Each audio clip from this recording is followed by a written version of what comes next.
Every day at Sierra, you'll find top brand apparel, footwear, and gear for 20 to 60% less than department and specialty store prices. And during clearance time at Sierra, those incredible prices are 40 divided by 2.5, carry the 1, even lower. And when you shop clearance at Sierra, you can save a whole lot more on everything you need to get active and outside. That's a lot of saving. Epic brands, vast selection, teeny tiny prices. That's Sierra.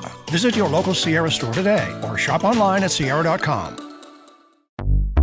Unfiltered discussions, unexpected guests. No topic is off limits, from sex and relationships to the human condition, personal anxieties, and so much more. The only talk show of its kind in the world. This is The Last Show with David Cooper. Hello and welcome to The Last Show. We got a lot of fun, interesting, curious stuff on the program tonight, and here's what you'll learn by the end of it. Linguistics is a really cool field. Accents, why people talk the way they do. If you find that as fascinating as I do, you're going to love who we talk to in just a few moments' time. We'll ask a linguist anything. For example, actors from England who come to North America. How on earth are they able to keep their accents when regular people like you and me, when they move to a new place, their accent gets pulled in that direction? Also, why do Americans think all Canadians say a boot? They don't. It's about, not a boot. Those questions and other interesting ones with a linguist in just a few moments' time. Then after that, oven temperature scientists have discovered... Wait, is that a real type of scientist? Apparently, yes. Oven temperature scientists have cracked the code on the ideal temp to bake your cookies. Tonight, halfway through the hour, how to bake the perfect cookie, according to science. All right, that's just some of the show. We better dive in. Want to be part of The Last Show with David Cooper? Call us and join the conversation. 1-888-505-6644. What happens when your language, the words you use, aren't really about definitions, but more about indicating that you belong to a group? And with that, let's unpack why kids yelling 6-7 means nothing, drives adults crazy, and yet says everything you need to know about who's in the group with the kids and who is out. I am here with editor at the Canadian Journal of Linguistics and linguistics professor at the University of Manitoba, Nicole Rosen. Nicole, welcome to the show. Thank you. I am someone whose accent has been pulled from Toronto to San Francisco to New York. I am fascinated about the idea that language can signal belonging to a group without meaning anything. So let's get to 6-7. What does it mean? And I know that's a meaningless question. Yeah, so I guess in the traditional sense of meaning, it doesn't mean anything. There's no actual thing you can point to that means 6-7. You can't say, it's not a type of car, it's not a type of book, it's not a verb, it's nothing like that. It doesn't even mean those numbers, right? Like it's not really counting. So it's really just an indicator that you are part of a group. It's got this thing called social meaning, and it just indicates that you know what it means. And that's really all it means. And so you say it, like you hear it, and then you laugh because, they said 6-7, and they don't know what it means, but I do. That's all it means. Give me an example of an exchange between adolescents that would include the phrase 6-7. Well, there's lots of... It seems to be expanding, but I think sometimes teachers will report, that they'll just be, it's like 6-7 pages, and then everyone will say, 6-7, and all the kids, laugh that it's 6-7. That 6-7 doesn't mean anything, right? But also, a friend of mine said that some boy was being was picking on some girl in his kids' class, and so the girl was making fun of this boy, and the boy just said 6-7, like as if it didn't matter, and that explained everything. Like I don't know. So maybe it's expanding in meaning, maybe it's developing a meaning that I'm not aware of, but as far as I know, it doesn't really mean anything. And yet it does have, like you say, social meaning. So without using linguistics jargon, I don't mean to pick on your group of researchers, but you do have a lot of it. What is the simplest way to understand social meaning when it comes to word use? It's just a way of indicating things about yourself. So, it could be things like, or how you feel about something. So if you're really pro something, you're going to use positive language towards it, things like that. And those can all be indicators of social meaning. Also, if you use a certain type of slang or jargon, it tells you people that you're part of that group. So, if you're a hockey fan, then maybe you're going to use sort of hockey lingo that maybe not everyone else will understand. So that kind of puts you in other people's eyes as someone who sort of gets hockey. And I'm saying hockey, of course, because I'm in Canada and I'm in Winnipeg and it's very cold outside today. So we got to think about hockey. But it's that kind of thing. Puck, net, score. I'm good at hockey, probably. Yeah. Yeah. So that would be something, that it's just using kind of in-group language. I think calling it in-group is also a way of thinking about it. And so let's dig into that more. What does it mean when something means nothing but can indicate to your peers that you're a part of the group? Is that what kids are doing? They're kind of emphasizing that they're not the teachers, that they're not an older generation, that they kind of get it. And by using this phrase, they kind of solidify their position within their group. Yeah, that's I think pretty accurate way of saying it. I think what's a little bit different about 6-7 is that it doesn't have any other sort of meaning, and so like you can use other kind of slang like if somebody's chopped or glazing, and you can use all these sort of talk about your fit or lettuce for hair and things like that. You can use all these different words. I'm feeling very old right now, Nicole. I didn't know any of those. I've got a 17-year-old, so I can keep up on it.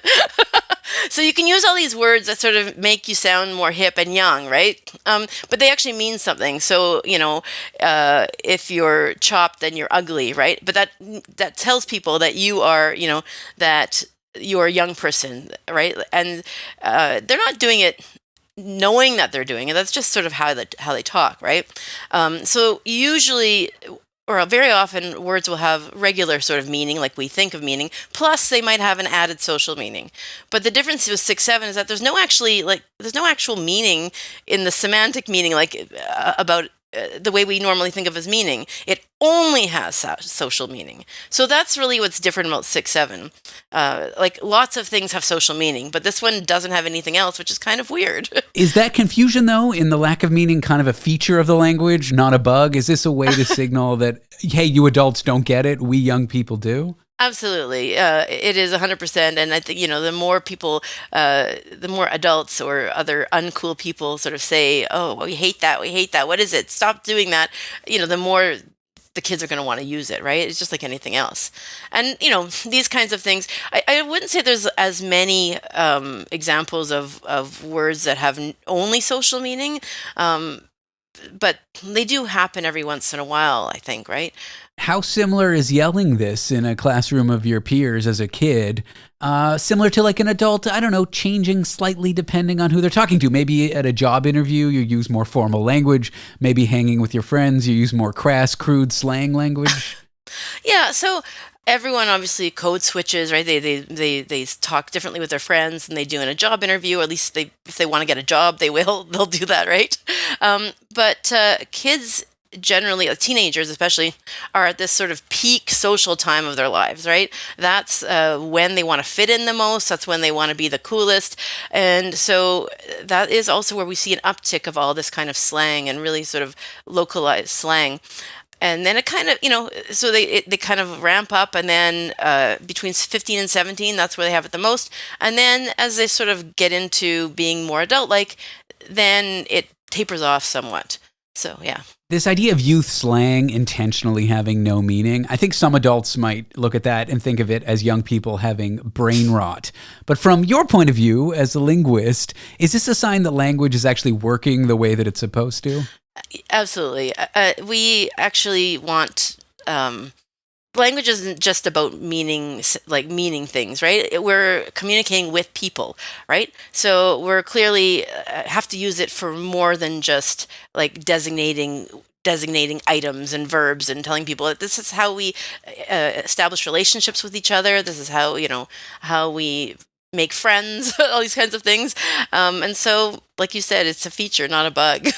Do you think 6-7 will get replaced by anything else? I don't know, to be honest. I heard some indication that there might be another number, but I'm not sure that that's really the case. So I think we have to, wait and see. I am not at peak coolness, so Is it our job as older folks to try to understand it and get hip with it rather than criticize it? yeah, I think it's fun. I think we should embrace it, absolutely. And, if you can make young people cringe at the same time, that's even better. Well, I'm here with Nicole Rosen, an editor at the Canadian Journal of Linguistics and linguistics professor at the University of Manitoba. I have a million questions for Nicole because I find linguistics such a fascinating field, like accents. How do actors keep their accents when they work in movies and speak in different dialects? That's my great question. I've got a lot more. We're going to be back with Nicole. It's Ask a Linguisticist anything after the break. Want to be part of the last show with David Cooper? Call us and join the conversation. 1-888-505-6644.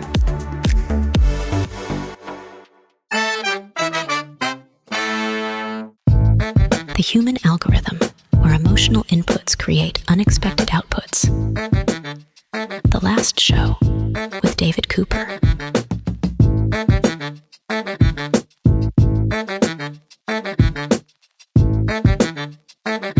All right, I am here with a linguistics. In fact, an editor at the Canadian Journal of Linguistics. And did I say linguist or linguistics? You said linguistics.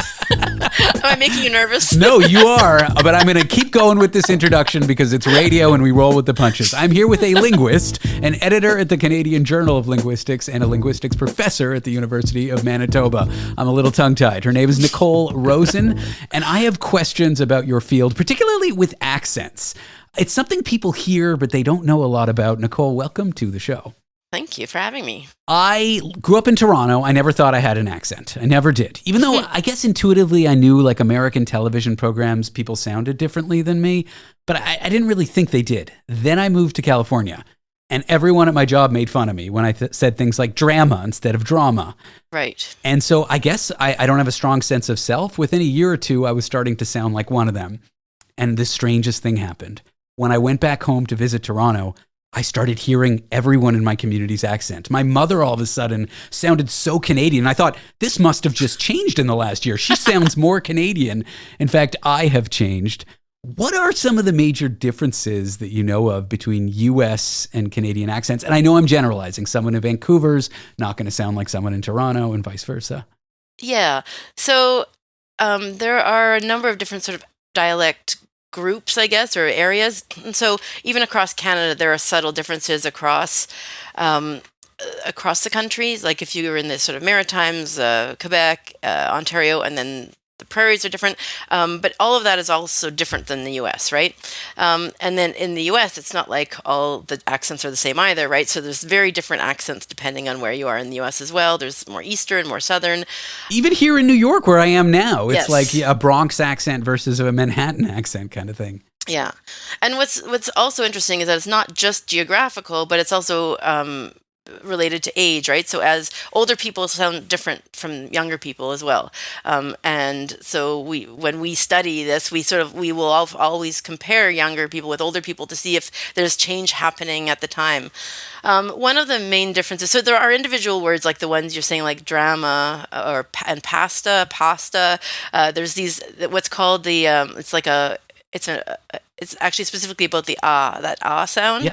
And so in Britain and the US, there's a difference. And then in Canada, we're kind of in between and we don't really know which is the correct way to say it. So some of us will use the and some will use but it's called a foreign and it's like we think that if it's a foreign word, then it has a different It's interesting, like, so taco versus taco.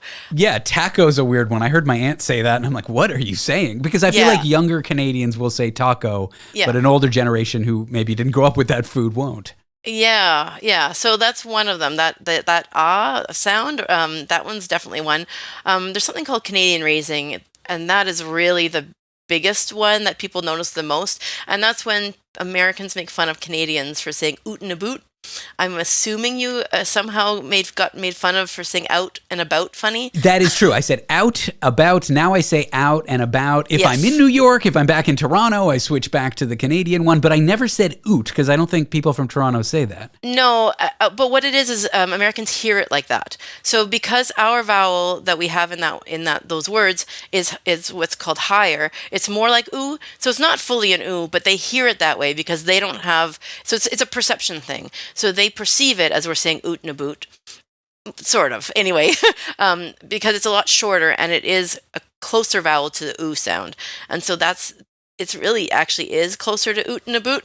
We don't believe it, but it actually is true. It is, they're not wrong. You're not wrong either, but it's kind of in between. So it's more subtle to us, so we hear the slight difference, but to them, they don't hear that subtlety. They didn't grow up with that accent, so it's pretty close to oot and a boot, and that's what they hear. Yes. Yeah, exactly. Observing my own accent get pulled in one direction, now a third. I live in New York. Right. It's very hard for me to like speak in my accent that I grew up with. I hear recordings of me talking 15 years ago. It's a real conscious choice. Then I think of like British, Irish, European actors who moved to the US. I'm thinking of like Colin Farrell in The Penguin Show. He's got this like, Brooklyn gangster style accent, but in interviews he's got his like, UK or Irish accent. I feel like these actors have to like relearn their original accents because surely their accents must get pulled into the direction of the roles they're playing. Yeah, for sure. So it's part of what they're learning in their role, right? So probably a lot of them will have a dialect coach that coaches them how to speak in that particular dialect, and then when they come out of it. There might be some things that are left over. I think it'll depend on the role too. If you spend, many months working in this particular role, then it's going to become a little bit more like you. But you're probably never going to actually adopt that accent completely, right? It just might be there, and you can maybe you can fall into it here and there, and probably more when you're speaking with people that also have that accent. I think actors, part of what makes a good actor, or part of what makes an actor good, is that they are able to recognize these subtleties in the way we speak, because that's what they do, right? They observe people and they mimic them, right? And they try to get into a different persona, a different role, and that's part of that is language, right? I have a theory that British and Irish actors that live in Los Angeles and work in American film, they have to practice their native accent if they want it to sound strong. I have no evidence to back up this theory, but just my own personal experience with watching my own accent drift. Well, I do think that once you move into another place, you do start adopting it somewhat, for sure. If they're living there, and then they kind of sound like they're in they're kind of no man's land people. So they're in between two places. If they go back home, they're probably told that they sound American, but in the U.S. they probably sound British, and so they're kind of in between. It's interesting. So where you live is sort of like a gravity well for your accent. It gets pulled in that direction. But not everyone. So there's people who are better at adapting than others. So there's some people that it's shocking. They live in the same place for 50 years and they never sound like they're from there. So it's part of it's part of who you are, whether or not you're listening to people around you and are able to adapt and want to adapt too, right? There has to be some kind of desire to fit in and observe other people around you. So losing my Canadian accent means I'm more empathetic, is what you're saying. Yeah. I'll take it. First compliment I've ever, well, I guess I gave that one to myself. With TV, movies, us seeing this kind of like generic American accent that's often LA based because most TV's filmed there. Like, are our local accents becoming less strong because of the fact that we're all on the internet, we're all watching the same stream shows and stuff in a way that 100 years ago we wouldn't have had? So people have been studying this kind of thing because often people think that, right? People are becoming everyone's going to have the same accent. And it's not really true. So there's some people will adapt to something that's a little more mainstream. But what's interesting is that, like I was saying about people being different, some people will adopt an accent and some won't. The same thing happens with everyone in different localities. So we will not only look at region, but then people who feel they really have strong ties to their local community, then they're not really interested in sounding like someone else. Like, so you've lived in big cities, but if you go to a small town, they are not so thrilled with big cities, right? Most people outside of Toronto do not like Toronto. They don't want to sound like they're from Toronto.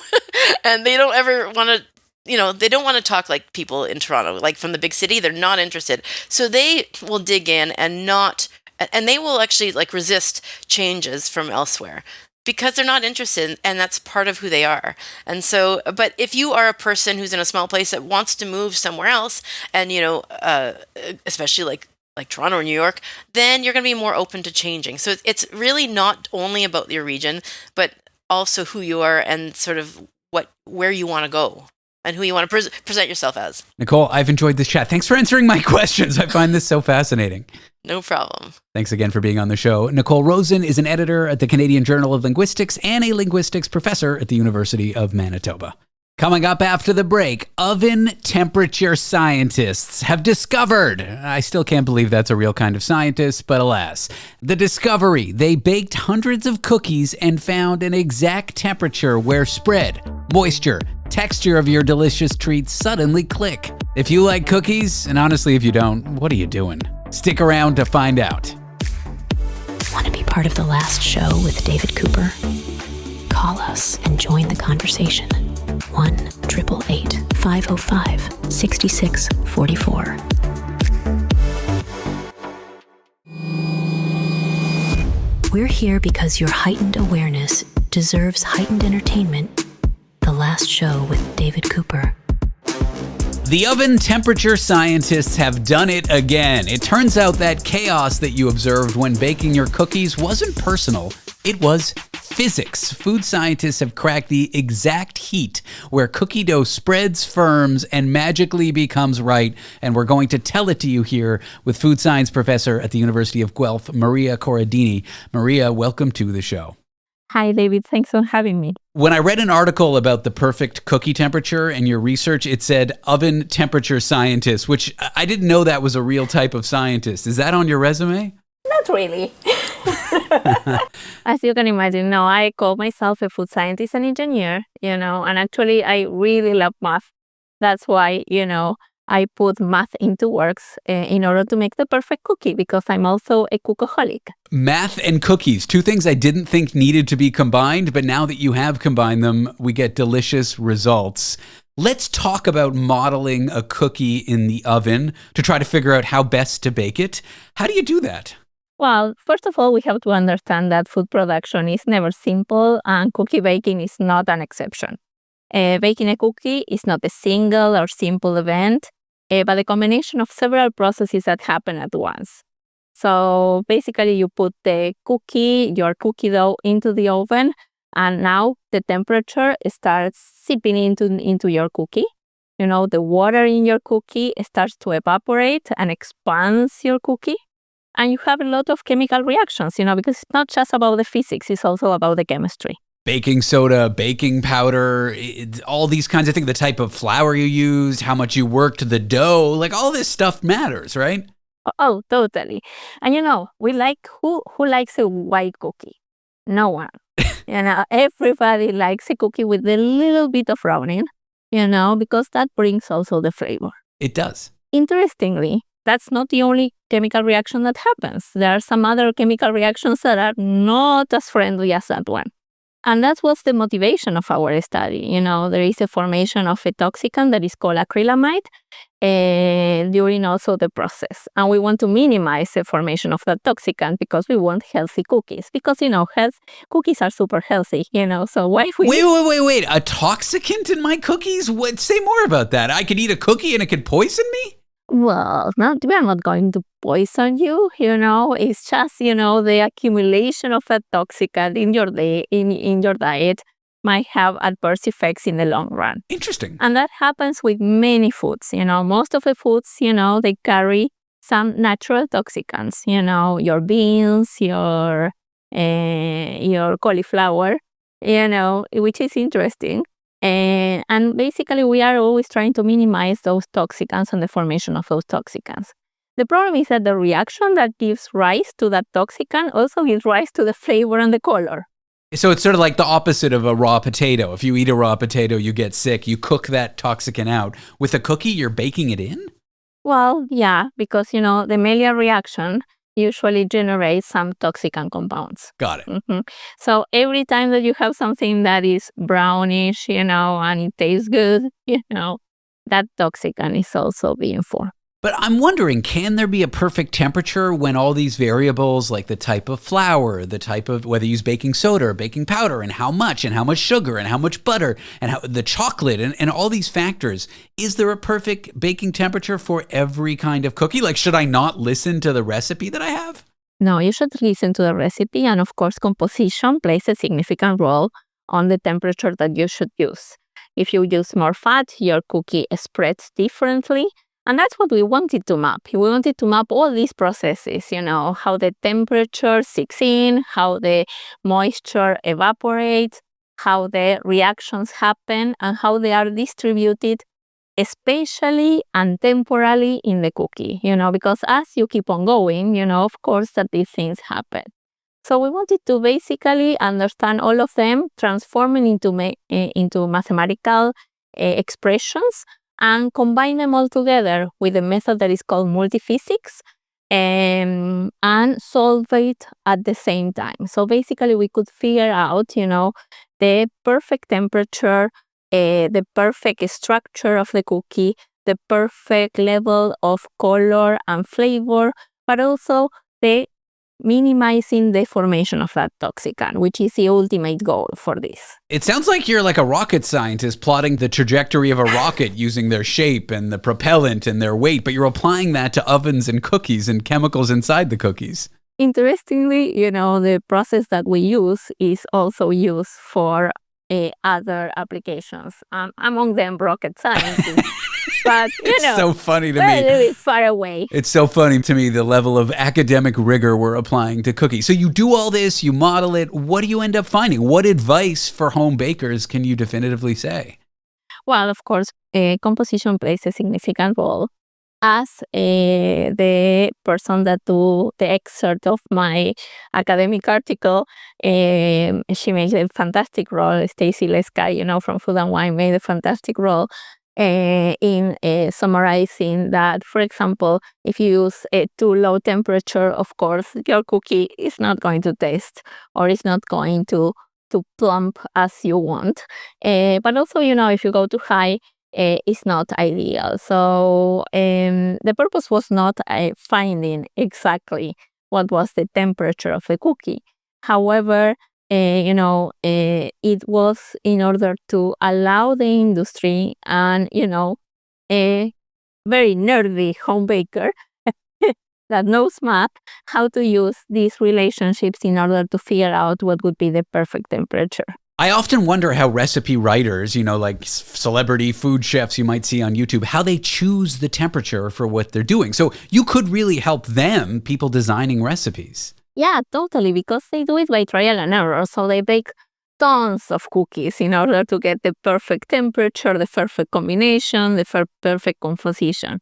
So basically, by having these mathematical models, what it allows us is to explore a significant amount of scenarios without having to bake.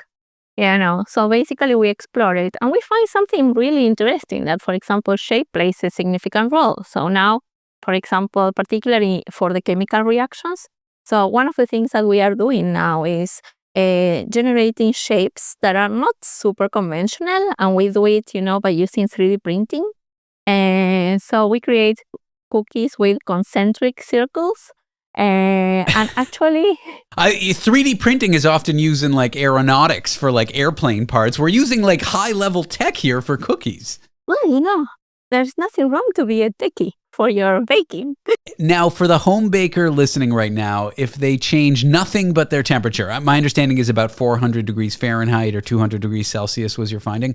What would they notice most about their cookie that was optimized? Would it be the texture, the spread, the chewiness, the color? Well, one of the things that they're going to notice is the structure of the cookie. So that will allow the vapor, the water, to transform into vapor faster and actually make the cookie expand upwards instead of just spread onto the baking sheet. So if you like thin cookies, probably you want to use a lower temperature.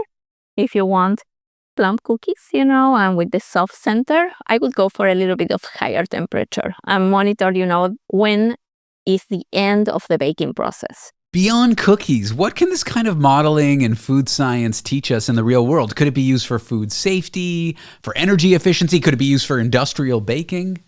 Well, actually, one of the things that we discover is that, for example, we can obtain the same level of cooking by using less time if we tweak the temperature.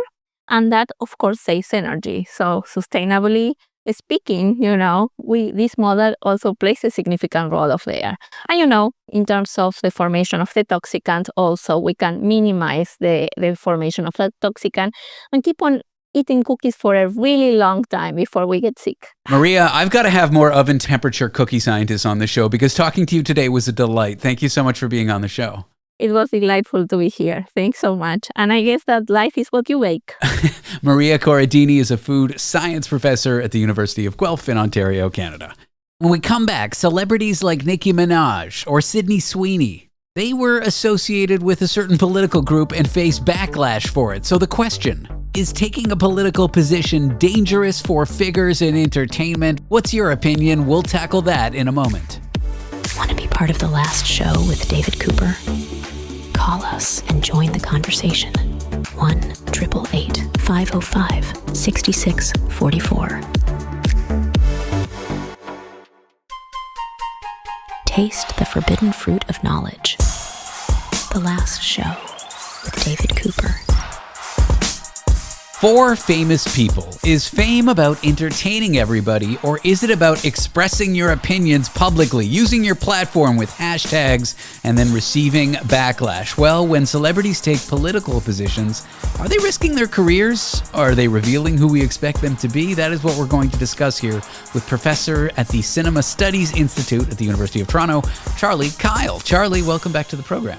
Nice to be back. I imagine it's always been risky for entertainers to be political. It just maybe feels a little more dangerous right now with things so heightened. Absolutely, because if you look at, especially in the U.S., if you look at the political landscape or the voting landscape, it's kind of split. So kind of? Put it politely. Well, insofar as there tends to be quite a cleavage between the decidedly progressive and the decidedly not progressive. And adopting a position that is one way or the other could alienate potentially half of your fan base. That's exactly right. And so some actors choose not to say anything at all because when they do, there can be backlash. Like I'm thinking of Nicki Minaj. Now, maybe she's been in a film or two, but mostly a musician. She's been speaking at conservative functions and the left is like totally hates her right now. And then I think of Jim Carrey, who's very anti the current administration.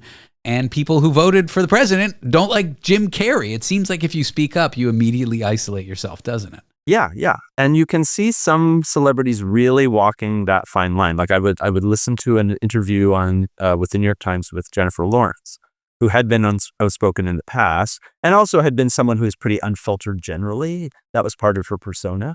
And I think she decided she first of all got backlash for just being unfiltered, which, people like that's fake. She's just pretending to be of the moment.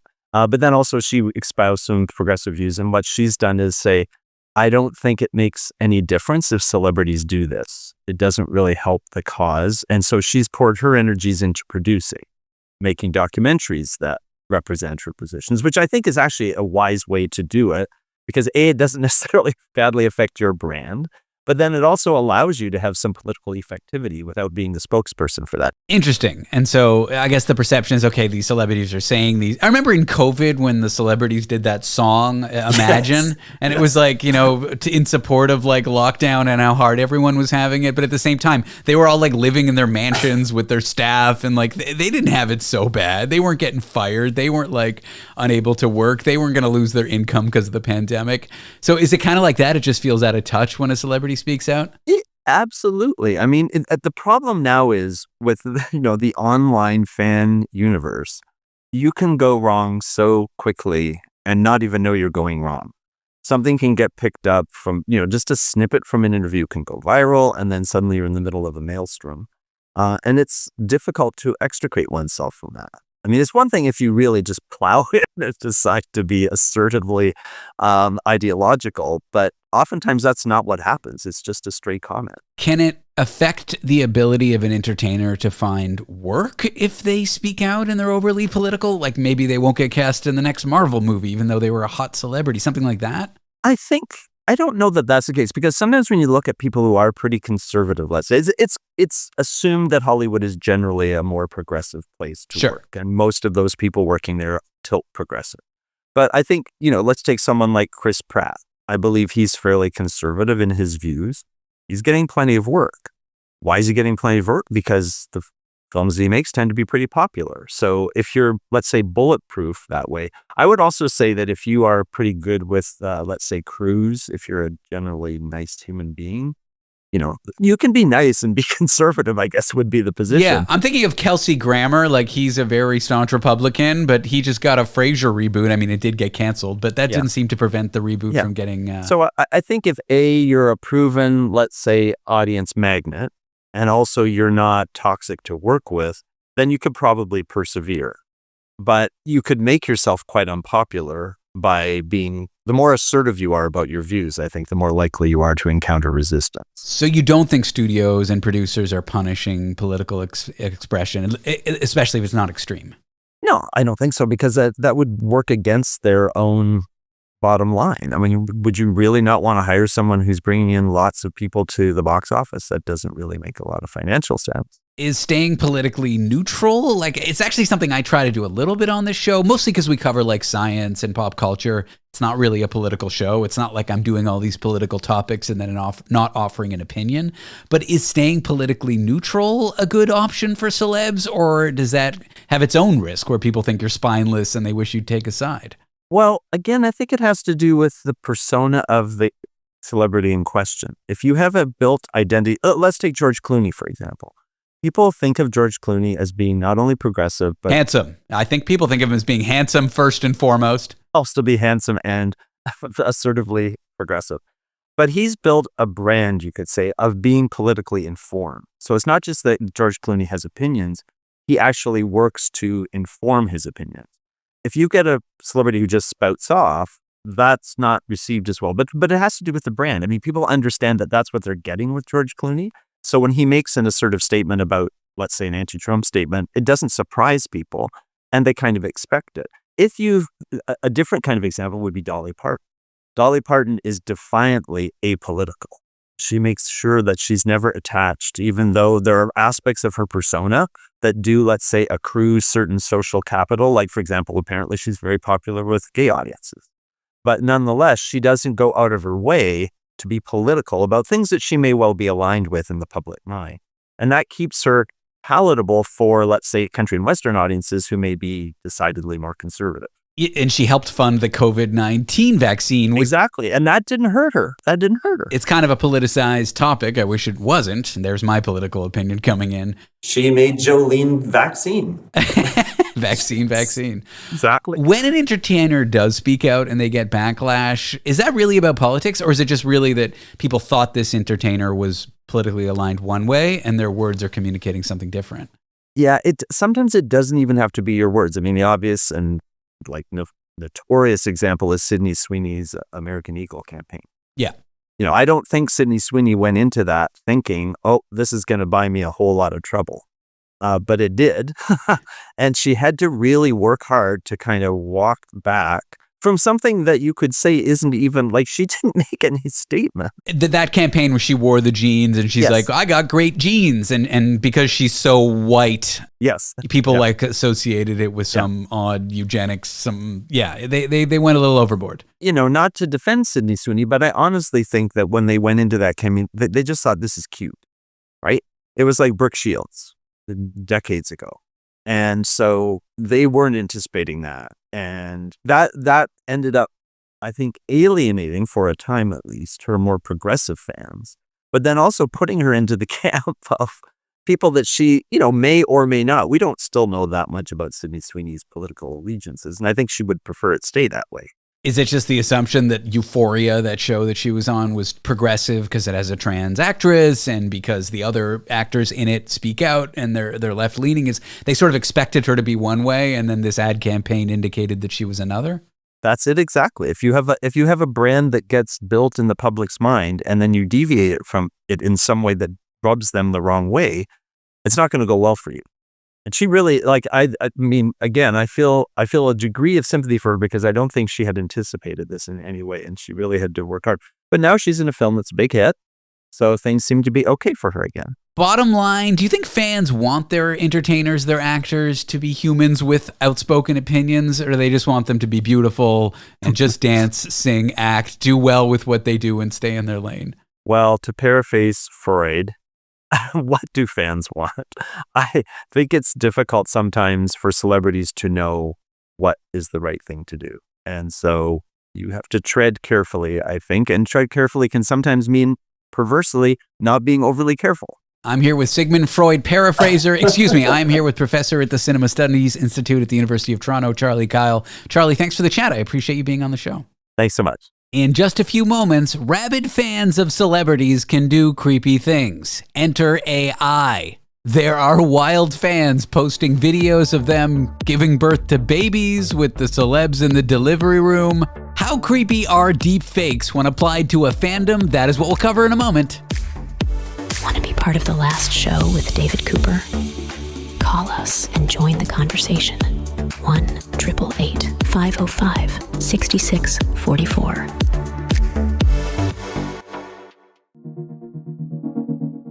Exploring both interstellar and interpersonal space-time continuums.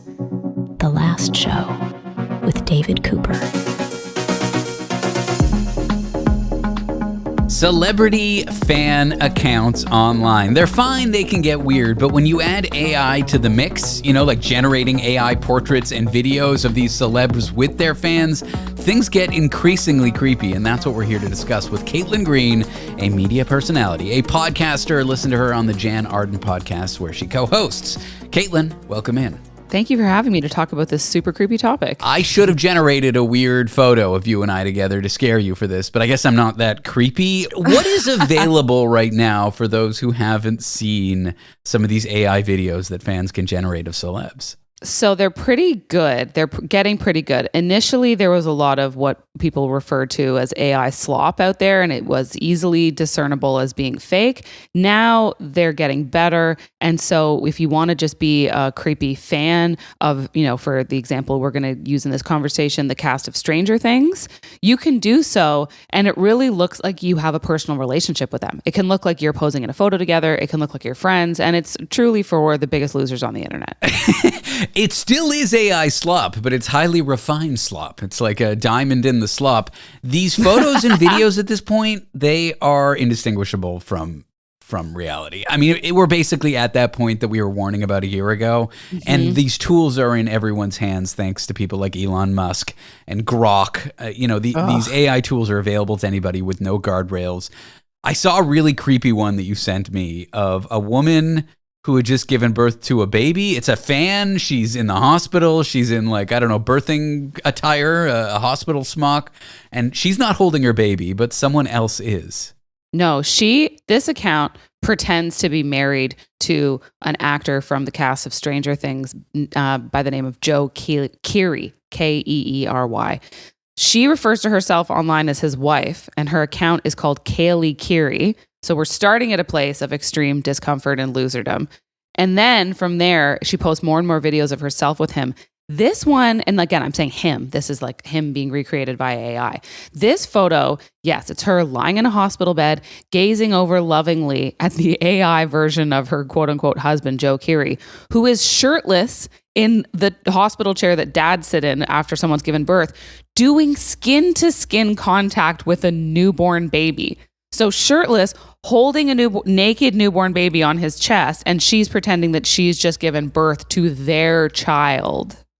It's wild. And I guess some of these more popular ones get deactivated, but these tools are in anyone's hands. It's a real, what is it, that game with the hammer and the little whack-a-mole. It's a real whack-a-mole. I don't think TikTok is going to be able to take down these accounts. Could you imagine you were a celeb and some weird creepy dude was there and he posted this photo of you in the hospital bed holding your newborn, your AI newborn, skin to skin? I would lose my mind. No, it's just so deeply unsettling, and obviously goes without saying that so many people need mental health support, and that now that they have access to tools like AI, they can really act out some pretty strange fantasies. And celebrities know this, and anyone who kind of like follows celebrity news knows this. They have stalkers all the time. It's incredibly common. They have to sort of laugh it off as just a part of like doing business. But this would scare me. If someone is creating a whole reality for themselves where you are doing skin to skin contact with a newborn baby that you've had with this person in their mind, it's deeply disturbing. It is another level of, I just think of the Kathy Bates movie, Misery. Yeah. It's like another level of misery. And I do think some screenwriter needs to put this together into some horror movie, because I would watch it. On the one hand, it is like Misery, but on the other, at least these people don't need to kidnap their celebs to get their weird, creepy photos. So in some sense, it might make it safer for them. No, that's bad logic that I'm using there. It's really unsettling. And I think there was a regular listener to the show that I used to work on, the radio show I used to work on, who would DM me. And I was part of this reality that she had created for herself, where she was secretly engaged to Henry Cavill, who plays Superman. And she would constantly update me with their relationship and tell me about it, and how he was being forced to keep her a secret, but that she was going to invite me and Jessica Mulroney to her wedding. So like, I know firsthand from having probably 200 DMs from this woman that some people really think this is true. I have a couple conversations with people who listen to the show that it's like a one-sided thing, and it can get very strange. It's funny, we often talk about AI videos like changing the landscape of politics. Like, you show a polarized group a fake video, they believe it's real. Now they're going to become more polarized or believe disinformation. We don't talk about it from this angle of like faking celeb interactions. What can be done? What are celebs saying about this kind of thing? So this is funny too. Matthew McConaughey has actually attempted to block some AI deepfakes by trademarking sort of 8 what they call NILs, names, image, and likenesses of him, where he's staring, smiling, and talking. So this is one way that celebs are going to start to fight back against it, which is sort of like by trademarking their own AI, right? And I like this. I think this is a great idea. I do too, but unless platforms support these celebs in preventing these videos from being posted, it's going to be on a complaint basis. Like, Matthew McConaughey's team is going to have to say, oh, these 5 creators did this, take it down. But then these other 5 lesser known creators are doing it and it's not taken down. Like TikTok, Instagram, YouTube, they need to get on board and actually proactively take down videos with stolen likenesses or trademark infringed likenesses, which I don't know that they'll do. Like, I don't trust X or Twitter. Like, I don't trust Elon Musk to do this. And what about us regular people? Like, what's going to prevent somebody from doing this to a friend or an ex-girlfriend or someone they don't like in their social group or something? I think very little, but the only thing I will say is that there's a chance that the, celebrities, politicians, people whose voice, whose likeness, and there's hours and hours of content of them out there on video, speaking, doing interviews. I think you're going to be able to create way better AI of them than you would of just like a random person who you follow on Instagram. I think hopefully the average person might be able to tell the difference between those two things. But if I'm a public figure and there's endless footage of me, I would definitely be rushing to trademark some of my own things. He specifically chose all right, because obviously that's like one of his notorious quotes. I'm desperately trying not to copy the way he says it, and I'm doing a good job so far. Hang in there, David, because I'm with you. I think, and I'm not saying do this because this would be unethical, maybe illegal, but someone should do this. So no, wait, they shouldn't do what I'm about to say. Take a prominent American legislator, like probably a Republican because they're the ones in power, make an outrageous video of them using AI, have it widely shared, and then that legislator is going to get so annoyed, they're going to present it to Congress, and maybe a law will get passed preventing deepfakes. Maybe, probably not. But I just don't see it happening, proper regulation on this. I think that what ultimately also has to happen is that people have to flee the sites where they get proliferated with this like AI slop. So that happened to Pinterest.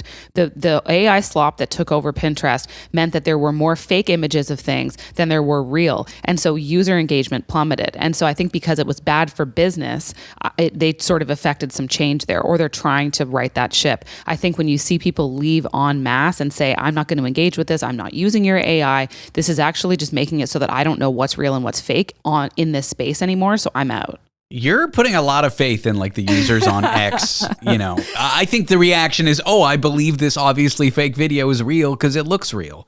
Well, and do you know how many of my like sweet, like dear older aunts send me videos and send me content on Instagram? They'll DM me something and be like, wow, can you believe this video of a panda cradling a baby? I'm like, no, I can't because it's not real, Diane. Diane? Why is she named Diane in this example? Like, don't send this to me. It's not real and you shouldn't fall for this stuff either. It just sucks because this is a wider conversation and probably has nothing to do with celebs, but it just sucks because it feels like you can't believe anything on the internet anymore. Could you have before? Probably not, but at least we could pretend that we could. Now it's like, no matter what you get sent, you don't know what's real. From a starting point, assume that it's fake and then work back from there. Well, Caitlin, it has been a joy discussing celebrity fan accounts with you on the show. I appreciate you being here. I love being here always. Oh, what a joy. Caitlin Green, you can hear her on the Jann Arden Podcast. She's also a media personality. Check her out at Caitlin Green with too many E's. Is that your handle on social media? My handle on Instagram is Caitlin Green with 3 E's because there's too many of me out there. Yes, there is one too many of you. No, that's me. No, there's just the right amount of you. Coming up next, what do young people want? And no, it's not what you think. They don't want to be famous on TikTok. A new survey finds safety, kindness, self-acceptance, and fun are the things that young people want and worry about.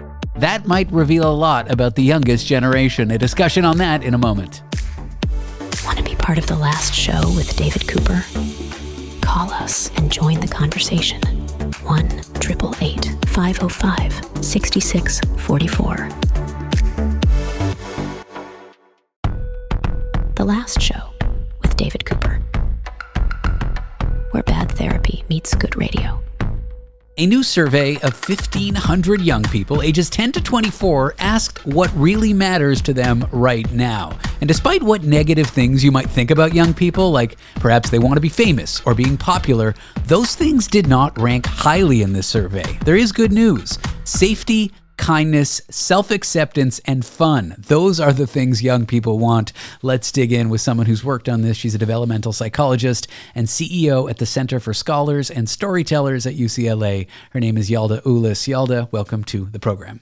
Thank you so much for having me, David. So, safety, young people wanting it and them ranking it as a number one thing they wanted. What was your immediate reaction to that? Did it feel obvious to you or did it surprise you? Well, this is the second year in a row that we've had this finding. So we've done this survey for 2 years. We'll continue to do it. And it didn't surprise me. Last year, it surprised me. These are young people. You really would think they want to have a lot of fun. You think they want to be popular. You have these perceptions. And it made me, I guess the emotion that I felt was sad. I felt sad that this generation of young people, that's their number one thing that they value. Interesting. I suppose the stereotype would be they'd all want to be TikTok stars and there'd be something empty about fame that they would want. But I guess this finding it's dark in its own way. What does safety actually mean to young people when they say it's something they're looking for? Are we talking about physical safety, emotional safety, digital safety? Is it all of the above? I think it's all of the above, but I also think it's about the environment that they're growing up in. We didn't actually ask them or what that meant. We just gave them this list and asked them to rank it.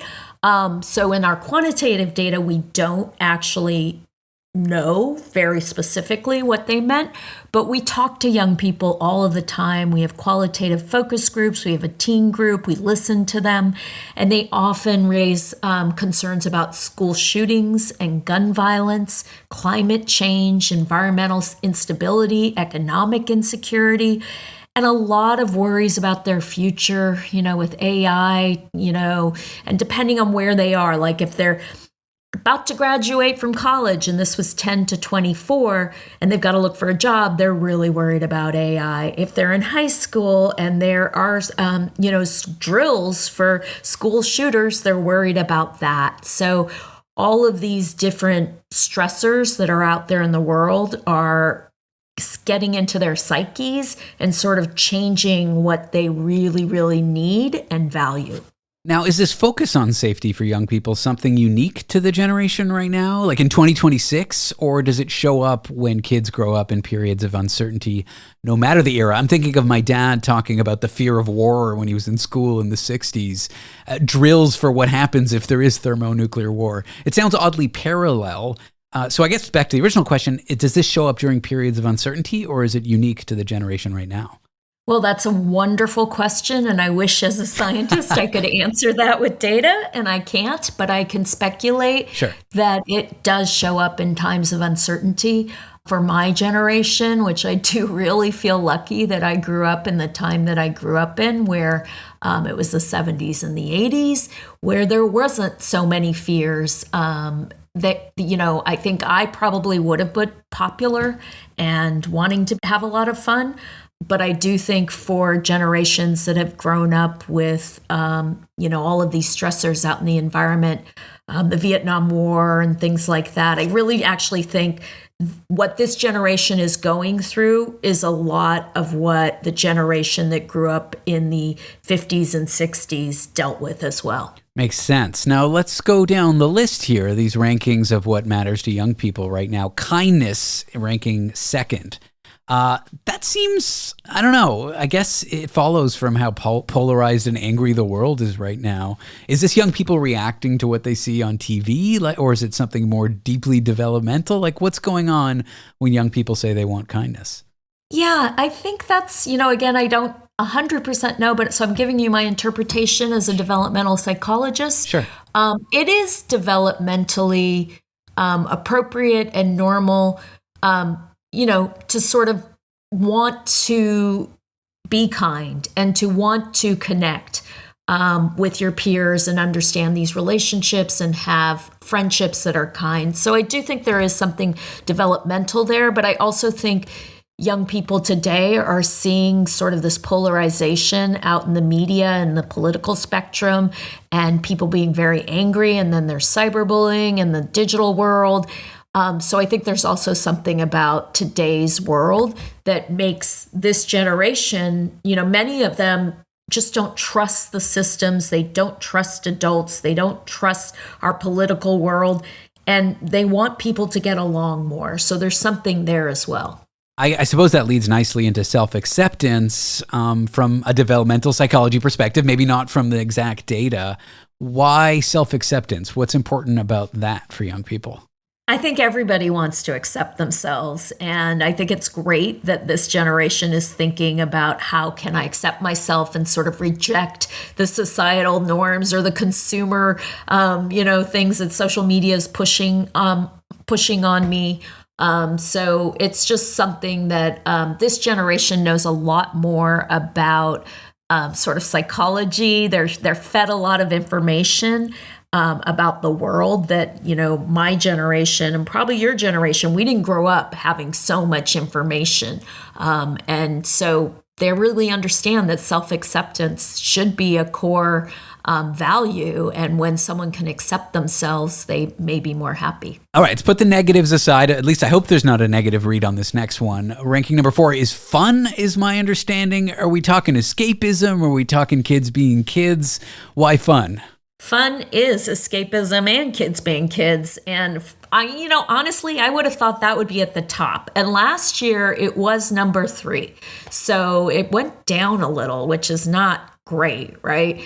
I think to have a lot of fun should be what kids want. And I wish it was higher. So I don't think it's a negative thing. I think all of us should want to have a lot of fun. But, I think kids, when they're at a point in their lives where they're just learning about the world, that should be one of their primary motivations. So I'm glad it's still at the top of the list. Now, parents, educators, anybody curious about young people, what would be one lesson they could learn from this survey and study? What do you want people to know about what young people are thinking right now? I want them to understand that our stereotypes of adolescence, of young people, are not necessarily true. That they are, we always say they want to be TikTok influencers. They want to be super popular. That's all they care about. They want to look really good. They want to be rich. But time and time again, our data shows that's not what they want. And they just want to feel loved and accepted, not only by themselves, but by others around them. So I think just really questioning yourself when you make these assumptions about this generation, listen to them, talk to them, understand they're struggling with what they see in the world. And that's where the safety finding comes. So have some empathy for your child. As a researcher, is that the worry that adults are misreading young people and what they need? Oh yeah, that's I've been doing this now for 15 years, and I talk to parents a lot. I mean, every time adults are constantly making judgments, and it's nothing new, right? I mean, this has been happening since the beginning of time. Sure. Anna Freud used to call, adolescence as this time of strife and all this horrible sort of frustrations. Adolescence is a very unique time. But adults sort of look at it as this negative thing, as these kids don't understand, and this is all they want. They're so superficial, and there's a lot more going on during a time when their bodies are changing, when when everything is changing. This is a hard time for them. Well, Yalda T. Uhls is a developmental psychologist and CEO at the Center for Scholars and Storytellers at UCLA. Yalda, thanks for sharing the survey and your research with me. I appreciate you coming on the show. Thank you so much, and I love your glasses. Thanks. In a few moments' time, a lot is lost in text-based conversations. Quite frankly, you don't always know if the person on the other end is annoyed, happy with you, excited. What if every text could be read automatically by a computer and an associated emoji generated? Then you could know how people were feeling when they wrote. That technology is here. How can it be used by advertisers and you? Details in a minute. I'm David Cooper. This is The Last Show. The only talk show with an introduction that mentions its own introduction. And that's happening right now in this introduction. The Last Show with David Cooper. Begging for a mention. Yeah, you just want attention. What if you could summarize every text-based interaction you had with an emoji? Things like text messages, social media posts, or even a text chat with a customer service rep. Then anyone looking at what you write could see how you feel, what emotion you're experiencing, not just what you're saying to them. That could change how companies listen to you. Well, that technology is here, and I'm here with someone who worked on it. His name is Christian Hotz-Behofsits, and he is a data science researcher and assistant professor at Vienna University of Economics and Business. Chris, welcome to the program. Thank you for having me here. At first, it kind of sounds silly, I'll admit, taking any text that I write and associating an emoji or two with it. So at a basic level, what are we trying to solve here when we do this? The problem is that human language is really complicated. That's true for English, but also for German and all the other natural languages. You have many rules and nitty-gritty details, right? So that makes it hard to not only represent emotions, but also to extract them, right?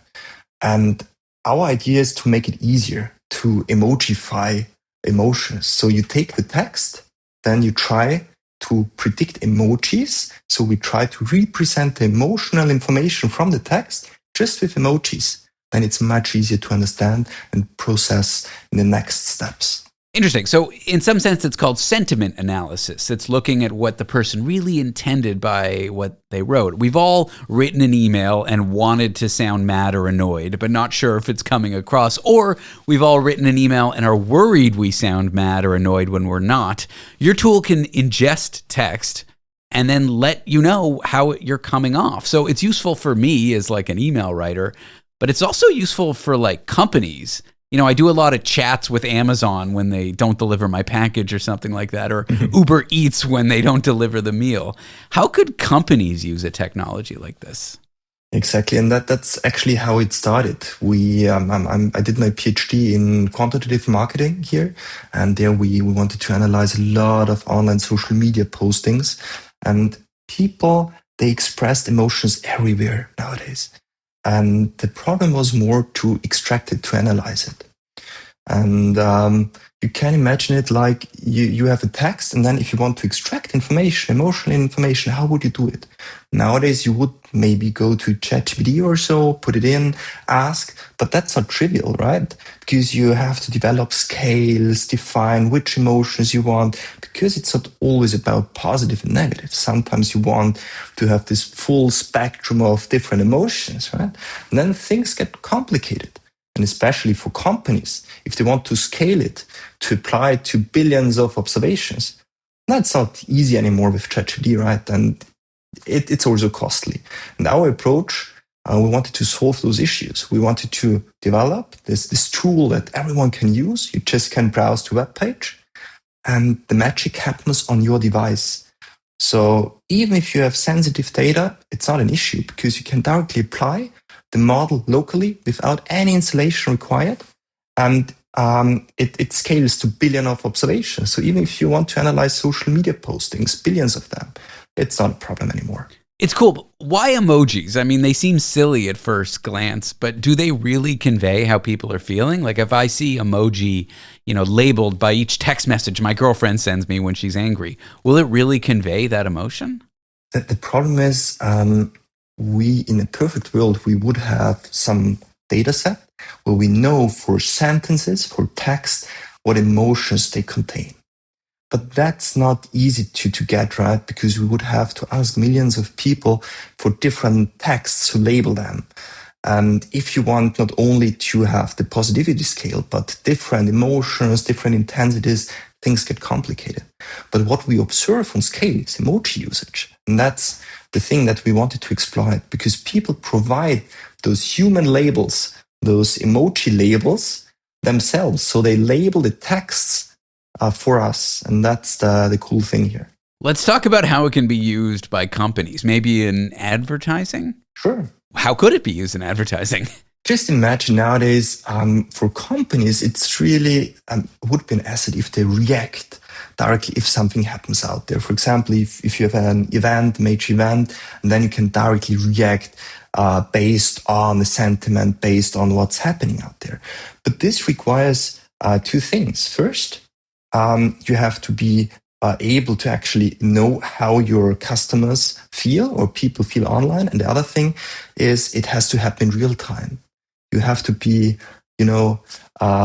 directly. It's not that working well if you are late or the second one who does it. You have to be fast.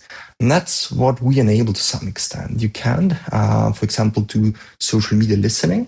So you listen to what people are writing, texting online in real time, and then you apply our method, and then you can directly react to it. If you see that your customers are using specific emotions more often, then you can directly react to that. Now, emotion data, it is powerful. Is it perhaps too powerful for companies to be like spying on what we really think when we write to them? Is there any privacy concerns here? Thing, is it really a privacy concern if you write it online? That's not about private data here, right? If you're mad at a company and you write something like this online in a review, you write it because you want that something changes, that a company reacts to it. So we are just listening to what people are telling us, right? That's the idea here. Let's talk about the tool. It's called NADE, or Natural Effect Detection. What I love about your tool is you're not really selling anything. This is available for companies to use now for free. Why offer it this way? Why offer a tool like this without charging? Because I'm academic. I do it because I like what I'm doing. And if it would be about money, I would not publish, right? And I just would go for the big bucks and that's it. But that's not what academics do. Yeah. No, I used to work in software myself, and there's a big, group of people in software offering tools for free. I'm sure a lot of people use these tools on their phones, on their computers without knowing. How do you see this being integrated in things like a web browser or an iMessage or something like that in the future? Is the hope that we can look at everyone's text and see what they're feeling and assign emoji everywhere? That would be amazing, to be honest. And the thing is, our core idea is actually to exploit emojis. And we look at hundreds of emojis. And it would be amazing to see how it also, maybe there will be a made version 2 of it, where we look at even more emojis, even different languages, and how we have this meta language, this emotion language based on emojis, which goes beyond natural language like English, etc., so that we can communicate feelings across different languages. That would be amazing. Somehow, like in the year 2026, we're going back to hieroglyphics, which I kind of love. Now, people use emojis differently, like baby boomers versus Gen Z. How do you account for that? I figure a young person might expect a different emoji set than a person who's a little bit older. That's true. But our model was trained on a big data set. We actually gathered more than 8 billion text messages. And then we learned on this big corpus of text to train our model. So it's somehow using an average emotion usage. You can think of that like this. Across many ages. Yes, across many ages, etc. Well, Chris, it's a really cool tool. Thanks for coming on the show and discussing it with me. I appreciate your time. Thank you for having me, and it was a pleasure. All right, the tool is called NADE. Look it up. I'm here with Christian Hotz-Behofsits, who's a data science researcher and assistant professor at Vienna University of Economics and Business. In a few moments' time, we've been told a university degree pays off, especially for women. Go to school, earn more money. And it's sort of true, but what if that extra money comes from working more hours, not earning more per hour? Well, new research suggests just that. We'll go over it after the break.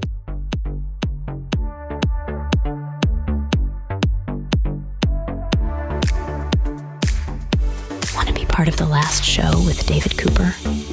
Call us and join the conversation. 1-888-505-6644.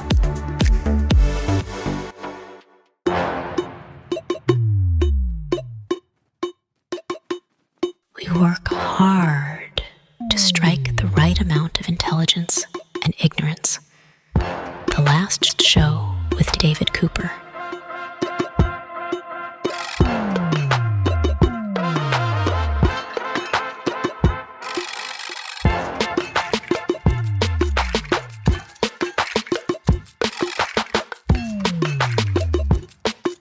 Everyone will tell you when you graduate from college or university, you'll make more money than you would have had you not gotten a degree. It's supposed to close the pay gap, especially for women. But there's new research that suggests we might have been overestimating the impact of a degree, because women graduates often work more hours, not earn more per hour. Let's dig into the details here with somebody who has worked on this research. She's an economics and social policy professor at the University College London, and her name is Nikki Shure. Nikki, welcome to the show. Thank you. So, at a high level, when we talk about the graduate pay premium, I think people think of this as a good thing. You get a degree, you make more. How was it looked at up until like this point with your new research? Yeah, so traditionally when we're thinking about the returns to going to university or the pay premium, we're thinking about comparing people who were very similar in high school. So people who could have gone to university, had very kind of good grades, and then people who did go to university. We want to compare people who are as similar as possible. And when we look at those people later on in the labor market, the people that went to university and the people that didn't, we tend to look at administrative data, so tax earnings data, where governments know how much people earn every year. They either have to file a tax return or maybe there's withholding. People are having their taxes deducted. So we know what people earn, and we can compare those people that went to university with those people who are similar but didn't go to university. And that's what's traditionally been done. In the UK, that was also the case. So there's really good administrative data. But one thing that's missing in administrative data is we don't know how many hours people are working. So there was some recent research that came out that showed that actually there didn't seem to be a big positive benefit to going to university for men around their late 20s and a larger kind of positive benefit for women. But we don't know how much these people are working. And especially for women, when we know that people are having children, going down to part-time, it's really important to understand how many hours people are working. So with our new research, we were able to take that into account. So the numbers look good when you didn't account for the number of hours. Things look positive for women, but when you actually dug into it and broke it down that way, what did you find? Exactly, that's right. So it looked like women who went to university were earning substantially more than their peers who didn't go to university. Once we took into account, however, how many hours they're working, the pay premium that we estimated initially, which is around 12%, which sounds really big, dropped down to about 5%. So that's a big difference. Like, they're still earning more, but it's not as positive as it looks like if you just look at their annual earnings. And that's because their graduate women are working more. They're working just over 2 hours more per week. So they're working more, and as a result, they're still earning more, but it's a smaller difference. That amount, 2.5 hours per week, that doesn't sound like much, but how much can that account for? Like, that, it seems like that wipes out the whole premium that you were looking at pretty much. It does. It decreases it actually by a lot. 12% down to 5% is almost twofold smaller. And so that's a big difference. When we put that into pound terms, it's still, I think, about several thousand pounds per year in terms of annual earnings. And so that makes it look like going to university is a less attractive proposition. Although I should say this is a very early age point. We're talking about millennial women in our data set who are around age 25, so kind of mid 20s at the time that we're looking at these earning differences. That focus on early career people, do you think that evens out in the end, or you think that's going to the trend will sort of follow that person throughout their whole career? Previous research on older generations shows that there actually is a bigger premium to going to university over career. So it tends to be the case that people that go to university end up earning a lot more over their lifetime, and that really starts to open up that increase over time. So we would expect also for this millennial generation that as these female graduates and male graduates age, that they start to earn more than their peers that didn't go to university. That's traditionally been the case. I would expect to see that, but of course there's been a lot of change in the labor market, so we don't know for sure. All right. The crux of it, though, this advice that I think is very popular, not just for young women, but men too: go to university, it'll pay off. Stay in school. How does your research complicate that message or make it maybe incomplete, misleading, oversimplified? Well, yeah, I think we still think that going to university does have a positive return, maybe just not in early career. And if you think about it, we're comparing people who didn't go to university, have already been in the labor market for maybe 8 years since leaving school, with people who go to university and graduate age 25, maybe in the UK, they've been in the labor market for about 3 years. So the hope would still be that they're going to see a big positive return to going to university. I still would say to parents it is probably worth it, but we are in a very different labor market than we've been in traditionally. And even in the research that we were doing, these millennials born 1989, 1990, that's still, a generation that's already aging into kind of mid-career. Thinking about younger people today as they're making that decision, I think the important thing is that we're providing new evidence that's going to help parents and students make more informed decisions. And from the lens of equal pay or a pay gap between men and women being closed, what can your research tell us about that? Well, in this paper, we are just comparing female graduates with women who didn't go to university and male graduates with their male counterparts who didn't go to university. But we have used this same data to estimate the gender pay gap. And even at age 25, there already is a gender pay gap. It's not as big, and we know that that also grows over time as more and more people have children, take career breaks, women take career breaks. And so we do unfortunately see with these same individuals a gender pay gap. And it does seem to be also present between graduates and between non-graduates. Major takeaways for policymakers or anyone listening who sort of thinks that this is like going to university is going to have students end up with much more money in their pockets. What would you want them to learn? Well, I would say to policymakers, I think it's important that we have the complete picture using lots of different types of data. So administrative data is great. We look at the tax returns and we only see, however, one part of the story. We need to know how many hours people are working, and that's typically not collected by policymakers. We want to have an hourly wage measure because that does tell us about productivity, but it also gives us kind of this missing piece of the puzzle, especially for early career earnings. So I would say to policymakers, we really should be valuing survey data. We should be investing in these resources. That's something that is in many contexts kind of being neglected or being, not the main focus of what government is spending on. So I would say really we need to prioritize these great data sets. And I would say, to individuals, they should still be thinking about university as an important investment that will pay off over the long run. Things are just a little more complicated than we once thought. Well, Nikki, thanks so much for sharing details of your paper with me. I appreciate you coming on the show. Thanks so much for having me. Nikki Shure is an economics and social policy professor at the University College London. It's the last few moments of the last show, so a few announcements. Did you know we're taking your science questions here on the program? All you have to do is call the number. It's 1-888-505-6644. That's 1-888-505-6644. Call. If we don't pick up, leave a voicemail with whatever general science question you have. An expert will come on the show weekly and answer them. Don't worry, it's not me. No question too stupid. In fact, I prefer the stupider ones. You might call and ask, if gravity were suddenly weakened like it is on the moon, what everyday objects would start behaving weirdly on Earth? Am I an everyday object? 'Cause I would behave weirdly. Or, why is yawning contagious? Is it because of empathy or because our brains are bad at resisting suggestions? Naps. Suggestions to nap. Call, ask whatever science questions you want. That number again, 1-888-505-6644. That's 1-888-505-6644. Another announcement. Did you know The Last Show has a podcast? On it, you can hear interviews that you loved again. You can listen to entire nights of the radio program where you couldn't tune in, or hear some of our bonus podcast-only content, stuff you won't hear on the regular radio program. Also, if you heard a science fact on the show, you told your friend and they didn't believe you, send them the interview where you heard it. They still probably won't believe you. The Last Show podcast. Here's how to find it. Search David Cooper Last Show in your favorite podcast app. We'll pop up. You can subscribe.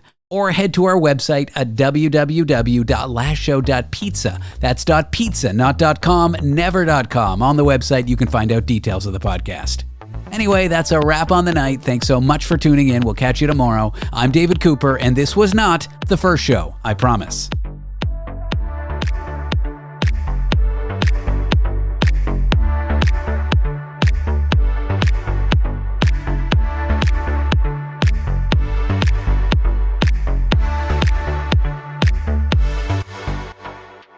Welcome to Survivor 50. February 25th on Global. We chose you to represent 25 years of the greatest adventure on television. It's the biggest season ever. The twist is going to open up Pandora's box. Now I see Zach Brown on Survivor. Welcome to Survivor, Mr. Beast. Feels a little like a high school reunion meets a massacre. Survivor 50th season, Wednesday, February 25th on Global. Stream on Stack TV.